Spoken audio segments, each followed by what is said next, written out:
Good morning. I'm Gord Long with the Financial Repression Authority. I have Graham Summers, Chief Market Strategist at Phoenix Capital Research, joining us this morning. Welcome back, Graham. It's a pleasure to be here, Gord. Quickly the time goes, but it's been a while since you've been on. I wonder if we could begin by you just giving our new listeners, and we have so many, a bit of an overview of what Phoenix Capital Research is involved with and your role. Certainly. My name is Graham Summers. I'm the Chief Market Strategist for Phoenix Capital Research. We are an investment research firm. Our tagline is investment research that converts, because our focus is on showing our subscribers and our clients research that will help them convert trades into money. We've been in business since 2009. We're currently based around Washington, D.C. in the D.C. metro area. We have roughly 40,000 clients based in 150 countries, and we've had a very successful run of it, especially in these crazy times. And they are crazy times and seem to be getting even crazier, Graham. But you put out just some great research on a daily basis, free, and I really encourage our listeners to sign up for your daily posts minimally. But I wanted to focus, if we could, here this morning, in the time we have, on at least 4 of the posts that you put up. The most recent, you entitled, "During the Next Crisis, Entire Countries Will Go Bust," and you made some really good points in it. I wonder if you could take our listeners through that. Sure. Well, first of all, if you want to see our research, you can see it at GamesCainsCapital.com, and that's capital with an A at the end. But the post that Gordon's referring to is effectively that what we've seen since 2009 has been kind of this grand delusion, for lack of a better word. We did have something of a recovery from 2009 to 2011, where the economy and the financial markets kind of snapped back from the very deep recession we had in 2008. But since about 2012, the real economy, if you get past the various accounting gimmicks that are being used, you'll see that the real economy hasn't really progressed.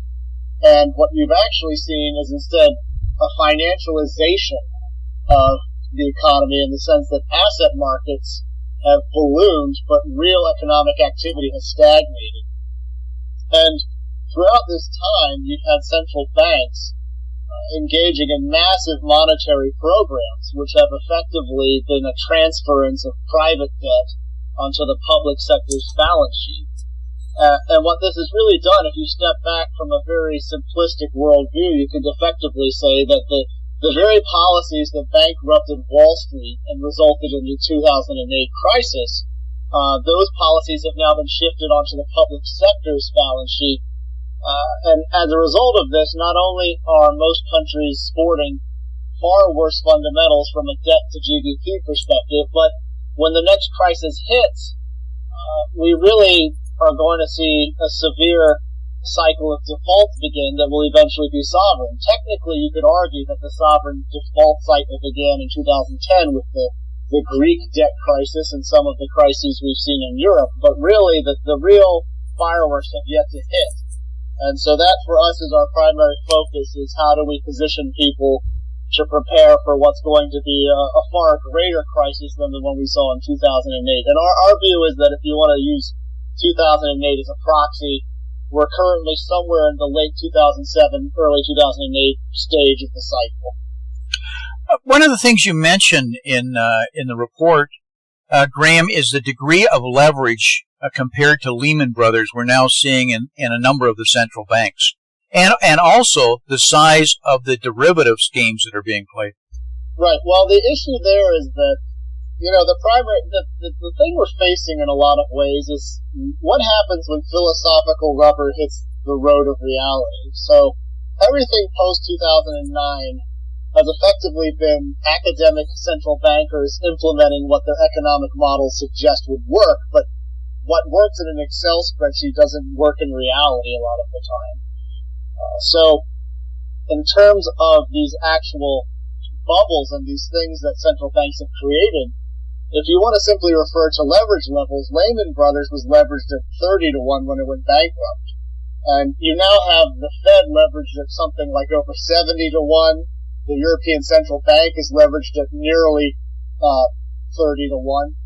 So you have central banks sporting leverage ratios that are on par with Wall Street. Now, more astute listeners will probably say, well, that's different because Lehman Brothers couldn't print currency, and it's unlikely that central banks will go bust. But central banks have gone bust throughout history. The U.S. Federal Reserve is actually the third central bank the U.S. has had. And there's no reason why a central bank cannot go broke, because whether you're going for a hyperinflationary collapse or a deflationary collapse, it's the same thing. It's the loss of actual value relative to nominal terms. So the issue we believe is going to start unfolding is that because central banks have spent so much money and so much ammunition propping the markets up for the last 6 years, 7 years, you're going to see some kind of implosion. Even if central banks engage in what we would call nuclear levels of intervention going forward, like let's say the markets collapse and, the Federal Reserve announces a $2 trillion QE session, or the European Central Bank announces 3 trillion euros worth of QE. That in of itself would result in some kind of systemic event, because you can't have those level interventions without things breaking. We actually had a taste of this in April of 2014, when the Bank of Japan launched the single largest quantitative easing program in history. This was their famous shock and awe program.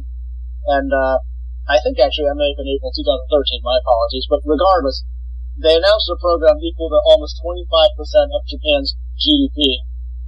And when they did this, during the following week, the bond market almost broke for Japan. And we kind of glossed over that and moved on because the market then rallied, but there was a brief period there where the bond markets, specifically the Japanese government bond markets, almost just broke. And they actually had to be halted several times. So even if one were to say, well, we can't have central banks go bust, they'll just do a larger program, the problem is eventually the program becomes large enough that either you run out of assets to buy or the system simply can't handle it. We had a brief taste of that with Japan, and if central banks go nuclear when the next crisis hits, we'll probably get another taste of it. They'll probably close the stock market, to be honest, but how exactly the details it will play out, it remains to be seen. But the other thing to consider is that the political landscape has changed. If you look at Japan, Japan's been engaged in aggressive monetary policy since 1999. And at this point now, there's actually a sharp political backlash against their implementation of NIRP, or negative interest rate policy. So, at some point, central banks don't operate in a vacuum. At some point, there's also a popular revolt where people just don't put up with central banks meddling to the level they are. So, again, there's a lot of sort of things in the air about how this will play out, but for certain, we're very close to the end. In that regard, Graham, you're out with a series of reports on what you refer to as the 2008 trade setup. Could you take us through that? Sure. So basically, you have to, when you're producing research, you have to find these kind of easy ideas for people to latch onto. You can talk about leverage, you can talk about complicated sort of financial metrics, but the reality is you have to put it in terms that people are going to grasp and that helps them realize what's happening. So we chose the phrase 2008 trade, because 2008, as terrible as it was, well-prepared investors made up fortunes for that. And so we see a similar opportunity today in terms of the discrepancy between economic realities and asset-level prices. So we've begun trying to implement trades and trade setups for our clients that will produce sort of outsized gains when this whole mess comes crashing down. And that's why we refer to it as the 2008 trade. The idea is that when something breaks and the asset prices begin to readjust to more in line with economic levels, you're going to see a very sharp move. It's similar to what we had in August of last year and in January at the beginning of this year. There was, in about 3 to 5 days, the market wiped out a year's worth of gains. And during periods like that, you can see very large returns if you're positioned properly. So we're hedging for some situations like that with our clients. And if you even want to look at just a very simple way of looking at things, and I'll send you the chart, if you compare the S&P 500's earnings, its GAAP earnings, or generally accepted accounting principle earnings, to the S&P levels today, earnings are back to where they were in 2012. The stocks are 70% higher than that. So just that alone, for stocks to fall back in line with their actual earnings, you could see a very large percentage collapse. So these are the kinds of things we're looking at. These are the kinds of setups we're positioning our clients to have. Yeah, I haven't seen anybody do the gap comparison correlation that you've done. which really brings it home. But what's holding up the market, and I'd ask your comments on it. One, the level of buybacks we've seen, but we've seen cash flow falling off, which begs the question how long that can be sustained, and dividends falling. But you were out on that the Fed may be buying stocks outright to prop up the market.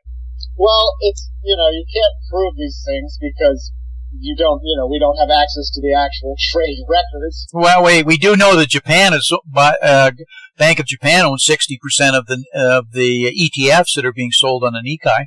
That's correct. Well, what we do know factually is that the futures markets do actually have a program through which central banks can buy stock futures. We also know that the Swiss National Bank, the Bank of Japan, they both actually directly intervene in the stock markets. It's not a far stretch to assume that the Federal Reserve is also playing around with this, and it would make perfect sense. I mean, if you can even see this in terms of personal activity. Janet Yellen made a phone call to the Bank of England and to the European Central Bank the very day the market bottomed in February. And within minutes of her making a phone call, the market bottomed. It's not coincidence.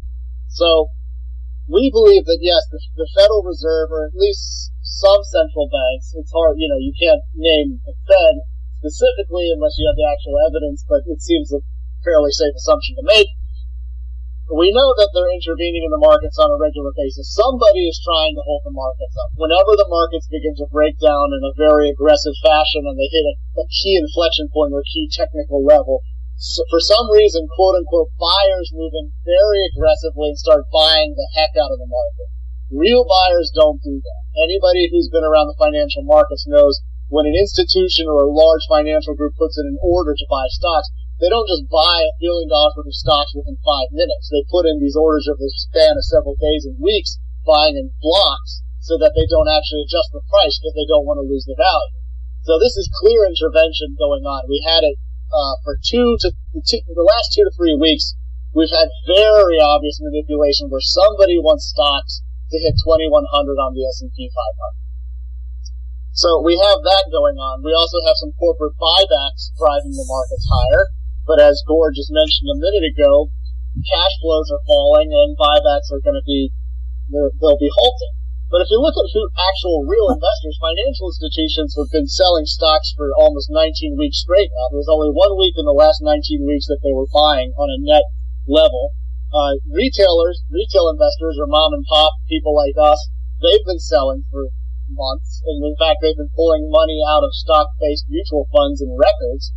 So really, the only buyers at this point, as far as we can see, is corporate buybacks and then some kind of intervention from central banks. It begs a lot of questions. How long can it be sustained? But maybe that what we really do need to realize, it can't be sustained. At some point, it comes down. At what point they'll allow it, that's another question, because of collateral contagion, which scares the heck out of me, Graham, because of this whole concept of rehypothecation that's been going on.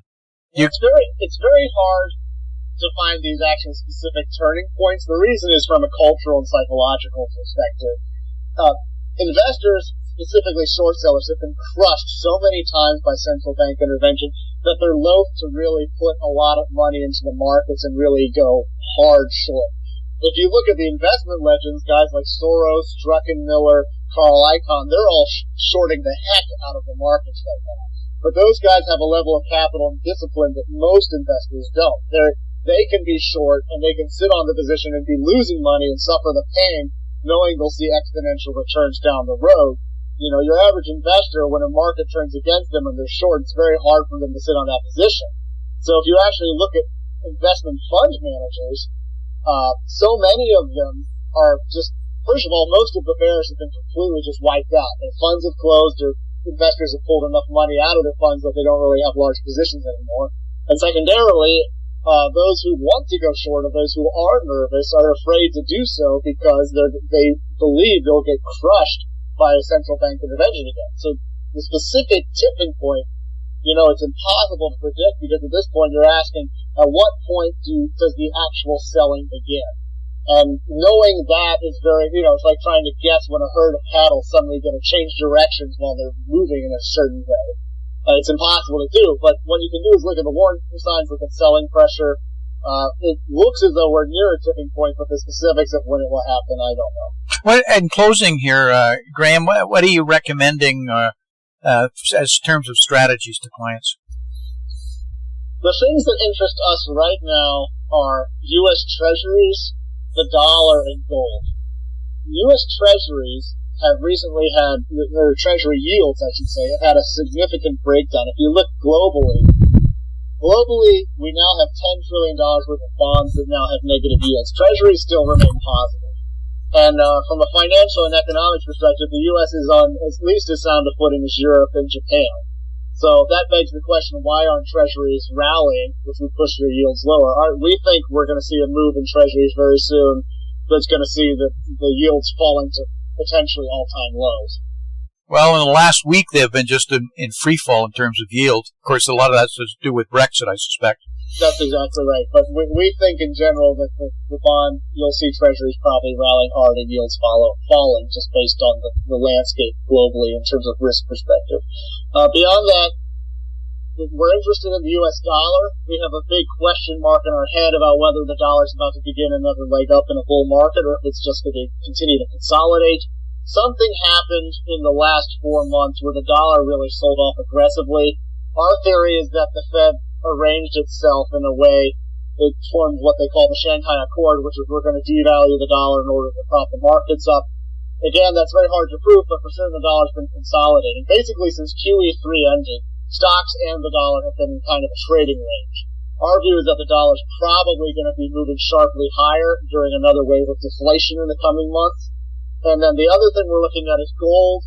The big question mark there is if another round of serious deflation hits, will gold sell off along with the commodity complex, or will it hold up? Currently, during the last few weeks, we've seen both the dollar and gold rallying, which is interesting. That doesn't often happen. So the question we have with gold is, will gold suddenly become a fear trade, or is it going to remain quote-unquote a commodity trade during the next round of deflation? And these are kind of the key areas we're looking at. We don't particularly care for stocks. We've been shorting some European financials and some other things like that because we see some significant downside there. Basically, if you look at the markets, the question is, what is the upside potential? The S&P 500 is a couple of percentage points away from all-time highs, but based on, for instance, earnings and other fundamentals, it could fall over 40%. So to us, it seems the downside potential is higher than the upside risk. So that's the way we're looking at things. Graham, thank you for sharing that with our listeners. Very much appreciated. Very insightful. Can you tell our listeners how they could really follow your work recommendations and research in more detail? Sure. The easiest thing they can do is look up Gains, Pains, and Capital, and that's www.gainspains.capital.com. That's our free e-letter. Doesn't cost anything to subscribe. We send out daily notices of what we're seeing in the markets and some other contains charts, research, just basic insights. Again, our motto is investment research that converts. Our goal is to help you convert your capital to gains. And then beyond that, we also have some paid products. We have an options trading newsletter. We have an investment advisory that features stocks and ETF purchases, or stock and ETF recommendations. But you can find all of that at Gains Pains Capital. That's really the easiest, most successful way to find us and to get more familiar with what we do. Graham, always enjoy our talks, and we're going to have you back again and keep watching how these unfolds. Thanks for your time today. Always a pleasure, Gordon. Talk to you again. Bye.